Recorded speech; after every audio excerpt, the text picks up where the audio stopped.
If you have been eating well and exercising regularly, yet you're not getting the results you're looking for, perhaps you are still unknowingly doing the wrong thing for your body type. Some of you might have even tried all the diets out there. Low fat, low carbs, high fat, high protein, but nothing seems to work and you just don't know what to do. Not every diet suits everyone. If you want to see effective results, the diet you choose needs to be optimal according to your genetics. So based on my CircleDNA results, my optimal diet is healthy balance. There are 4 categories in this section. Depending on your results, you might fall under low carb, low fat, Mediterranean, or healthy balance. So how do we determine this? If you look under fat sensitivity and carb sensitivity, both my results are normal. This means my body isn't highly sensitive if I were to consume carbs or fats in my diet. Hence, I fall under healthy balance because I can consume them in moderation. If, however, your results show that you have a higher sensitivity towards carbs but a normal fat sensitivity, then the optimal diet type for you will be low carb. On the other hand, if you have a higher sensitivity towards fat and a normal carb sensitivity, then the optimal diet type for you will be low fat. If your results show that you have a higher sensitivity towards both carbs and fats, then the optimal diet type for you will be Mediterranean. So based on your results, how do you then cook and eat according to the diet recommended to you? Before I share the meal suggestions, if you haven't yet done your DNA test and you're curious about your body type, go to CircleDNA.com to find out more about the different services they offer.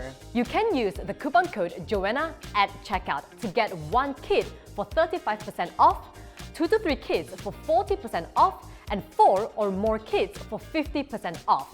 This is applicable to any CircleDNA kit you purchase, and this offer is only limited to the first 100 kits sold. So do share this information with your family and friends. Let's take a look at the 4 diet types and the meal suggestions.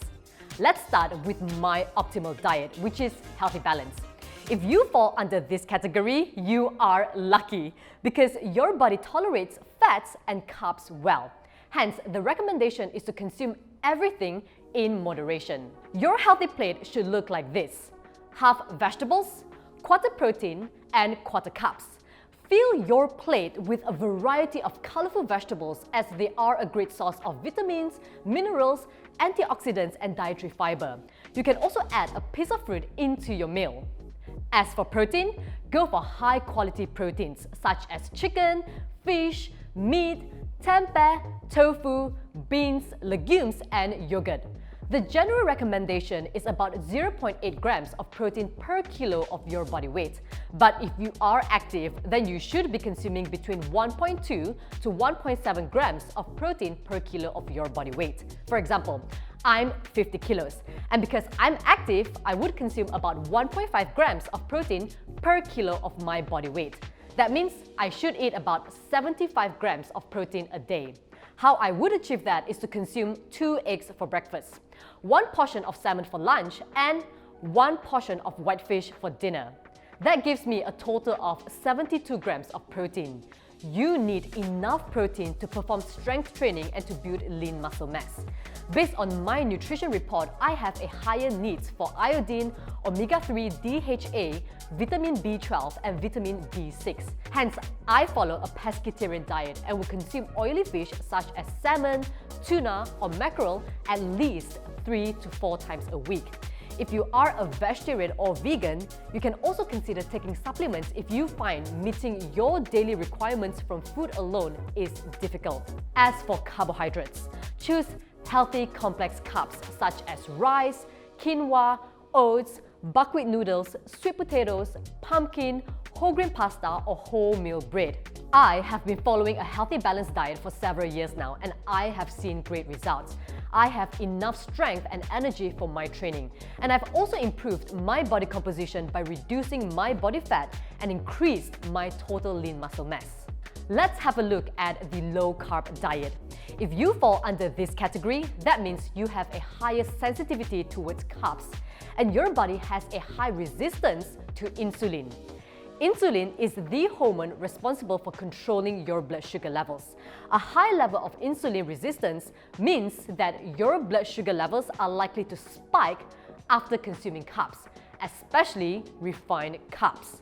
Some of the common signs of carb sensitivity include an intense craving for refined carb foods such as sweets, bread, pasta, biscuits, cereals, and cake. Struggle with never really feeling full, which can lead to overeating. Energy level tends to dip after an hour of consuming carbs. They tend to gain weight easily, and they experience carbohydrate withdrawal such as headaches, irritability, mood swings, and anxiety. Carb sensitivity is a real thing, and it might be the reason why weight loss can be challenging for those who fall under this category. This doesn't mean that you cannot consume carbs at all, but you need to choose the good carbs and limit the portion. So if this is you, here's how you can make adjustments to your meals. First thing is to eliminate all refined carbs in your diet. Only go for healthy complex carbs such as quinoa, oats, buckwheat, brown rice, sweet potatoes, pumpkin, and beans. Next, limit your carb intake to about 100 to 150 grams per day. Here's an example of how to portion out carbs in your meals. Half a cup of oats for breakfast, 1 small bowl of cooked brown rice for lunch, and around 150 grams of sweet potatoes for dinner. Including the vegetables you add into your meals, your total carb intake for the day will be about 110 to 150 grams of carbs. To feel satisfied and reduce your cravings, you can increase your protein and non-starchy vegetable intake. When you're carb sensitive, consuming carb-rich foods has a greater impact on your overall well-being than merely reducing your caloric intake. So you have to pay more attention to the types of carbs you consume. If your optimal diet is low-fat, then following a high-fat or keto diet just won't work for you. Having a higher sensitivity towards fat does not mean you cannot consume fats in your diet. The importance with a low-fat diet is to differentiate between the types of fats, since fat sensitivity is specifically linked to saturated fats. So you will want to limit the amount of saturated fats and choose unsaturated fats instead. Saturated fats are found in animal products such as red meat, skin of poultry, full-fat dairy products, eggs, cheese, cream, butter, ghee, lard, and even tropical oils such as coconut oil and palm oil. Consuming too much of saturated fats can increase LDL, the bad cholesterol levels. Unsaturated fats are considered heart healthy. They are typically found in plant foods such as avocados, olives, nuts, and seeds, as well as fatty fish such as salmon, mackerel, and tuna. Consuming more unsaturated fats can help to reduce LDL levels and increase HDL, the good cholesterols. Typically, a low-fat diet follows a higher carb, moderate protein, and low-fat type plan. This means that 55 to 60% of your calories can be from carbs, 20% from protein, and the remaining 20 to 25% from fats. In general, following a predominantly plant-based diet would be suitable for you. Without making it too complicated, here are a few simple guidelines to follow in reducing your saturated fat intake. Trim off any visible fat from meats and remove skin from poultry before cooking. Consume more plant-based foods which are rich in protein and carbs such as beans, peas, lentils, tempeh, and tofu. Avoid deep-fried foods. Choose healthier cooking methods such as baking, roasting, steaming, boiling, or poaching. Avoid fatty and processed meats such as bacon, sausage, ribs, and luncheon meats. If you want to eat red meat, then limit it to only 2 to 3 servings per week and choose leaner cuts. And the final diet type is Mediterranean. If you have a higher sensitivity towards both carbs and fats, then this would be the recommended diet for you, as it is low in carbs, low in saturated fats, and higher in unsaturated fats. I visited Greece several years ago and stayed there for a month. I absolutely love their way of eating. I love the flavors, and it was really wholesome and satisfying. Someone who follows a Mediterranean diet typically consumes a wide variety of vegetables, whole grains, fish, seafood, olive oil, nuts, seeds, legumes, and potatoes. They would consume poultry, eggs, cheese, and yogurt in moderation and rarely consume red meat. They limit their consumption of soft drinks, processed meats, or refined grains. Olive oil is the primary source of added fat in the Mediterranean diet. They would use it in their cooking instead of using butter. They would also substitute red meat for seafood, poultry, or beans. They do also enjoy a variety of cheese in small quantity and plain yogurt.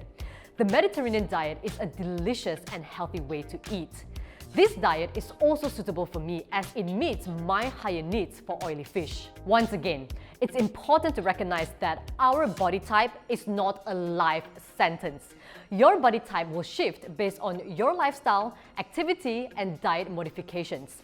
By understanding your genetics, you will be able to make the right diet choice suitable to you, rather than blindly following a diet trend out there.